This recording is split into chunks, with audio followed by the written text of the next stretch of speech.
Hi hello welcome back to my channel. இன்னைக்கு நம்ம dangerous romance series episode 11ஓட part 2 தான் பார்க்க போறோம். போன பார்ட்ல கங்கன் சைலம் கிட்ட நான் உன் கூட தான் இருப்பேன், எப்போ உன்னை விட்டு போக மாட்டேன் அப்படின்னு ரொம்பவே கேரிங்கா சொல்லியிருப்பான். அது வரைக்கும் பார்த்துருப்போம். அப்புறம் நெய்மா பாஸ் கிட்ட, பாஸ் நீங்க தான் சைலமா ஷூட் பண்ணுக்கு ஆள் அனுப்பினீங்களா அப்படின்னு கேட்க, அதுக்கு பாஸும் ஆமா நான் தான் அனுப்பினேன், ஆனா அதுல உனக்கு என்ன ப்ராப்ளம் அப்படின்னு கேக்குறாங்க. ஆனா பாஸ் நீங்க தானே சைஃபா கிட்ட சொன்னீங்க அவன் நம்மளை பத்தி எதுவும் போலீஸ்ல வாய் திறக்கலன்னா அவனோட தம்பி எதுவும் பண்ண மாட்டீங்கன்னு சொன்னீங்க இல்ல, அவன் தான் நம்மளை பத்தி போலீஸ்ல எதுவும் சொல்லல இல்ல, அப்படி இருந்து நீங்க ஏன் இப்படி பண்ணீங்க அப்படின்னு கேட்க, சரி ஓகே அப்படின்னா நான் கேக்குறதுக்கு நீ இப்ப ஆன்சர் பண்ணு, நான் எப்படி இவ்வளவு நாள் அனுப்புறோம் இந்த பிசினஸ் மேனேஜ் பண்றேன்னு உனக்கு தெரியுமா அப்படின்னு கேட்க, நெய்மோ இல்ல எனக்கு தெரியாது அப்படின்னு தலையாட்டுறாங்க. ஏன்னா என்ன ஏமாத்துவாங்கன்னு தெரிஞ்ச யாரையும் நான் போட்டு தள்ள தயங்கினதே கிடையாது. அது மட்டும் இல்லாம சைஃபா இன்னும் எவ்வளவு நாள் தான் நம்மளை பத்தி எதுவும் சொல்லாம அமைதியா இருப்பான்னு நினைக்கிறேன். ஆனா பாஸ் அதுக்காக நீங்க ஏன் சைலம ஷூட் பண்ண பாத்தீங்க அப்படின்னு கேட்க,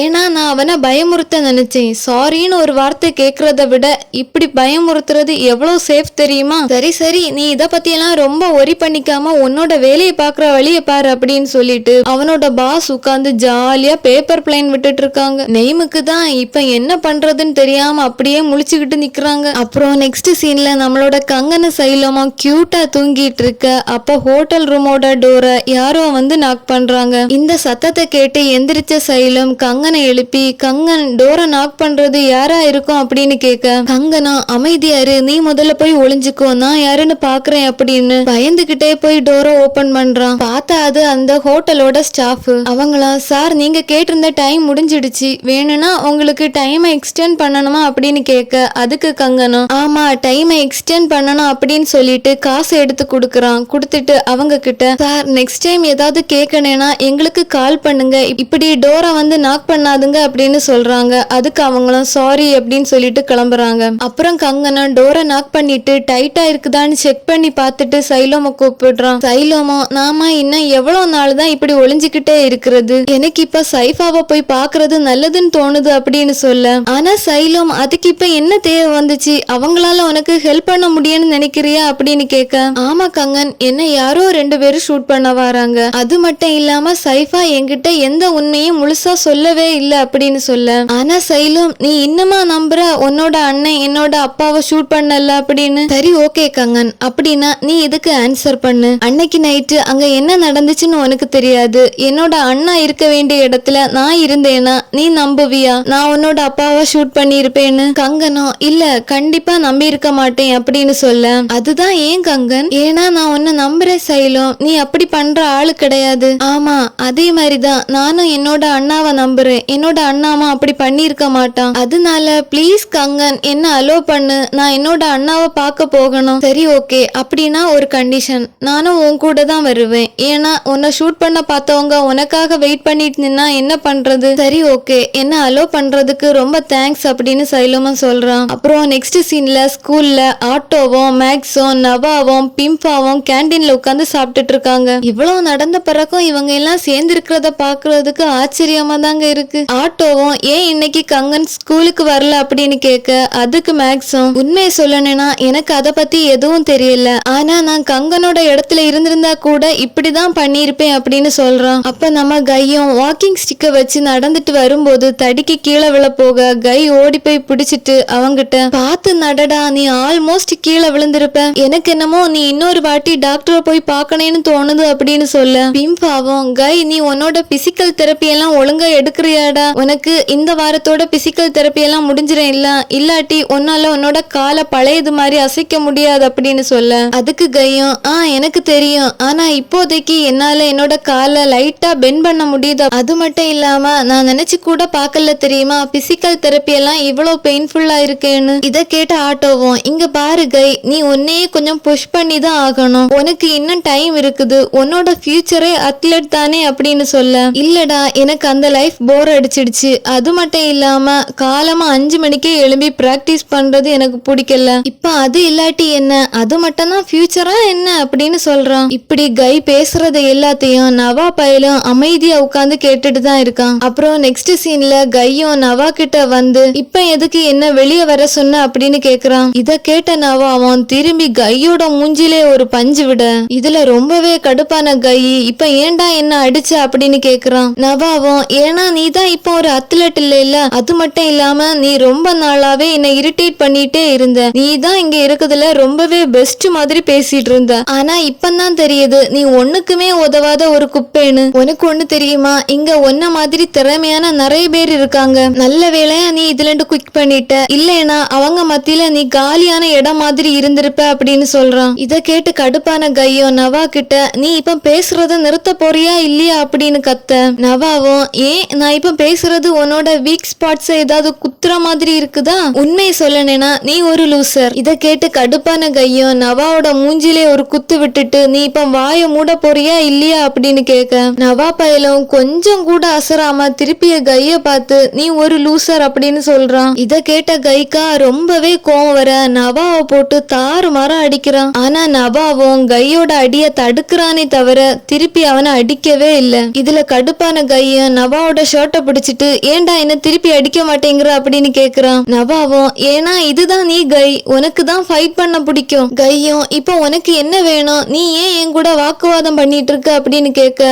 அதுக்கு நவாவும் ஏன்னா எனக்கு தெரியும் கை உனக்கு ஃபுட்பால் எவ்வளவு பிடிக்கும்னு, சும்மா எல்லார்கிட்டயும் நடிக்காத, நீ ஃபுட்பால் குவிக் பண்றது உனக்கு வருத்தமா இல்லாத மாதிரி. அப்புறம் நமக்கு ஒரு பிளாஷ்பேக் காட்டுறாங்க. அதுல கை எவ்வளவு கஷ்டப்பட்டு ஃபுட்பால் பிராக்டிஸ் பண்ணிட்டு இருந்தானோ, அவனோட நீ பிராக்சர் ஆனதுக்கு அப்புறம் அந்த ஃபுட்பாலை எவ்வளவு ஏக்கமா வந்து பாத்துட்டு இருந்தானும் காட்டுறாங்க. நவாவும் நீ வேணா வெளியே எல்லார்கிட்டயும் இத பத்தி உனக்கு எந்த கவலையும் இல்லாத மாதிரி நடிக்கலாம், ஆனா உன்னோட உள் மனசுல நீ எவ்வளவு வருத்தப்படுறேங்கிறது எனக்கு புரியுது அப்படின்னு சொல்றான். கையும் அழுதுகிட்டே ஆனா நான் ஒன்னும் வருத்தப்படல அப்படின்னு சொல்றான். நவாவும் கைய ஆறுதலா ஹக் பண்ணிக்கிட்டு இங்க பாரு கை, நீ உண்மையிலே ரொம்ப லக்கி தெரியுமா, உனக்கு இன்னமும் டைம் இருக்குது, நாம சேர்ந்து இத பண்ணலாம், நான் உனக்கு ஹெல்ப் பண்றேன், என்ன நடந்தாலும் நான் உன் கூட தான் இருப்பேன், அது மட்டும் இல்லாம நீ எதையெல்லாம் விருப்பப்படுறியோ அதையெல்லாம் நிறைவேற்றி வைக்கிற ஷூட்டிங் ஸ்டாரா நான் உனக்கு இருப்பேன் அப்படின்னு சொல்றான். வாவ் நவா, உனக்குள்ள இவ்வளவு மென்மையான இதயம் இருக்குன்னு எங்களுக்கு இப்பதான்ப்பா தெரியுது. இப்படி ஒரு ஆறுதலான வார்த்தையை கேட்ட கைக்கு அவனோட எமோஷன்ஸ கண்ட்ரோல் பண்ண முடியாம நவாவா டைட்டா ஹக் பண்ணிட்டு வாய் விட்டே அழுதுறான். ஒரு வழியா கைக்கு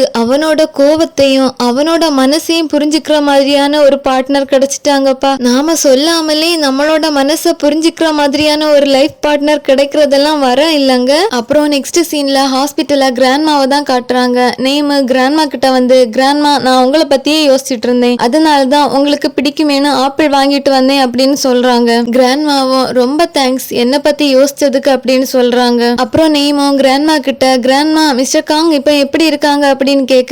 அதுக்கு கிராண்ட்மாவும் காலமா தான் டாக்டர் வந்து செக் பண்ணி பார்த்துட்டு போனாங்க, ஒன்னும் பிரச்சனை இல்ல, நல்ல இம்ப்ரூவ்மெண்ட் தெரியுது அப்படின்னு சொன்னாங்க, ஆனா எப்ப கான்சியஸ் நிலைமைக்கு வருவான்னு சொல்ல முடியாதுன்னு சொன்னாங்க. என்னோட நிலைமைய பாத்தியானே, என்னோட மருமகளும் உடம்பு சரியில்லாம இறந்து போயிட்டா, இப்ப என்னோட பையனும் கான்சியஸ் இல்லாம படுத்துட்டு இருக்கான், நான் என்னோட ப்ரீவியஸ் லைஃப்ல என்ன தப்பு பண்ணேன்னு எனக்கே தெரியல அப்படின்னு ரொம்பவே வருத்தப்படுறாங்க. இத கேட்டு ரொம்பவே கில்ட்டியா ஃபீல் பண்ண நேமும் கிராண்ட்மா கிட்ட உண்மையை சொல்ல வராங்க. இருந்தாலும் அதை எதுவும் சொல்லாம கிராண்ட்மா கிட்ட கிராண்ட்மா என்னோட பாஸ் என்கிட்ட ஒரு தடவை சொன்னாங்க, நமக்கு ஏதாவது பேடா நடந்துச்சுன்னா நாம அத பத்தி ரொம்ப ஒரி பண்ணிக்க வேண்டானோ, நமக்கு நடக்க போற நல்லது அந்த வழியாவே நடக்கும் அப்படின்னு சொன்னாங்க. அதனால கிராண்ட்மா நான் ரொம்பவே நம்புறேன், உங்களுக்கும் இதே மாதிரி நல்லது கண்டிப்பா நடக்கும் அப்படின்னு சொல்றாங்க. கிராண்ட்மாவும் ரொம்ப தேங்க்ஸ், நீ இப்படி சொன்ன வார்த்தை தான் எனக்கு ரொம்பவே ஆறுதலா இருக்கு அப்படின்னு சொல்லிட்டு இருக்கும் போதே மிஸ்டர் காங்கோட ஃபிங்கர் மூவ் ஆகுது. இத பார்த்த கிராண்ட்மாவும்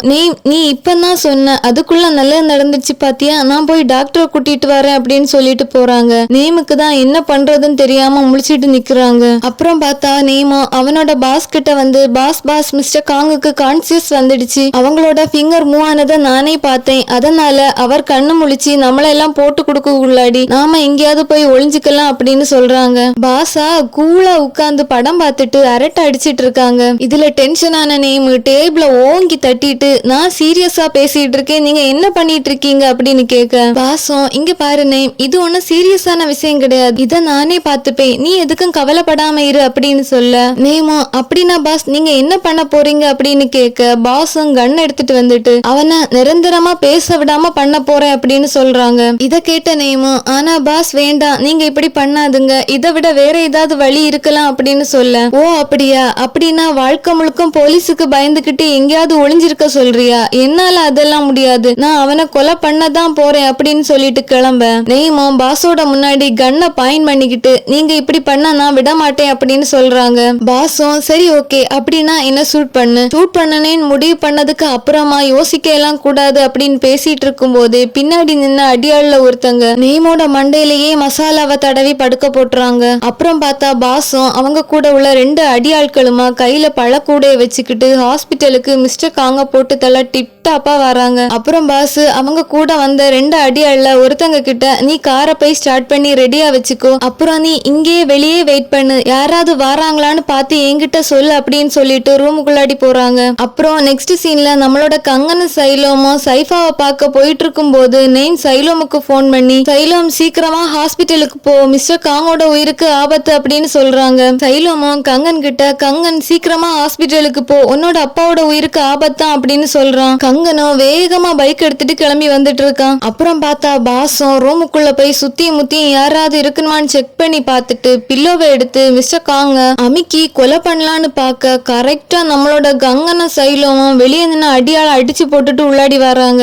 கங்கனா பாஸ் அடிக்கலான்னு வரும்போது பாஸ் கங்கனோட மூஞ்சிலே ஒரு ஷாட்டை விட்டு படுக்க போட்டுறாங்க. சைலோமும் இருந்த கோவத்துல கூட இருந்த ஒரு அடியாளோட மூஞ்சிய உடைச்சு பஞ்சரே ஆக்கிடுறான். அப்புறம் சைலோமும் பாஸ பார்த்து அப்படின்னா இதுக்கெல்லாம் நீங்க தான் காரணமா, நீங்க தான் மிஸ்டர் காங்க ஷூட் பண்ணதா, நீங்க பண்ண தப்புக்கு தான் என்னோட அண்ணா ஜெயில உட்கார்ந்து இருக்கானா அப்படின்னு கேட்க இத கேட்டு கடுப்பான பாஸும் இதுக்கு எல்லாத்துக்கும் காரணம் அந்த நெய்ம் பையன் தான், சரி ஓகே அவனை நான் அப்புறமா பாத்துக்கிறேன், ஆனா நீ ரொம்பவே ஓவரா வாய் பேசிட்டு இருக்க, முதல்ல நான் ஒன்ன தீத்து கட்டிட்டு அப்படின்னு கன்னை எடுத்துட்டு சைலம ஷூட் பண்ண நடுவுல கங்கன் வந்து புல்லட்டை வாங்குறான். நல்ல வேலையா புல்லட்டு கங்கனோட ஷோல்டர்ல மட்டும்தான் பட்டிருக்கு. அப்புறம் பாஸும் கடுப்புல திருப்பியும் ஷூட் பண்ண சைலம் கங்கனை பிடிச்சிட்டு அவன் திரும்பி நிக்கிறான். புல்லட் ஷூட் பண்ற சத்தமும் கேக்குது, என்னாச்சோன்னு சொல்லிட்டு நம்ம பதறி போய் பார்த்தா நெய்ம் வந்து அவனோட பாஸ ஷூட் பண்ணிட்டாங்கப்பா. நெய்ம் வரும்போதே போலீஸுக்கு கால் பண்ணிட்டு தான் வந்திருக்காங்க போல. கரெக்டா போலீஸ வந்து நெய்ம அரெஸ்ட் பண்றாங்க. ஆனா இதுல நெய்ம பாக்குறதுக்கு கொஞ்சம் பாவமா தாங்க இருக்குது. அவங்க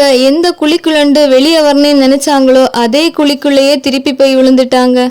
இதெல்லாம் பார்க்கும்போது வாழ்க்கை ஒரு வட்டேன்னு தெளிவா புரியுது. அப்புறம் பார்த்தா நம்மளோட கங்கனை சைலம ஹக் பண்றான். சைலமோட முகத்தை பாருங்களேன், எல்லா ப்ராப்ளமும் முடிஞ்சுன்னு ஒரு நிம்மதி இருக்குல்ல, அந்த நிம்மதி தான் தெரியுது அவனோட முகத்துல. இப்படி ஒரு ஹாப்பியான சீனோட இந்த எபிசோட் இங்கே எண்ட் ஆகுது. இந்த வீடியோ உங்களுக்கு பிடிச்சிருந்தனா லைக் பண்ணுங்க, ஷேர் பண்ணுங்க, சப்ஸ்கிரைப் பண்ணிக்கோங்க. இதோட நெக்ஸ்ட் எபிசோட்ல நான் உங்களை வந்து மீட் பண்றேன். அது வரைக்கும் உங்களிடம் இருந்து விடைபெறுவது உங்களின் Rain Lily. Tata, bye bye, love you, Uma.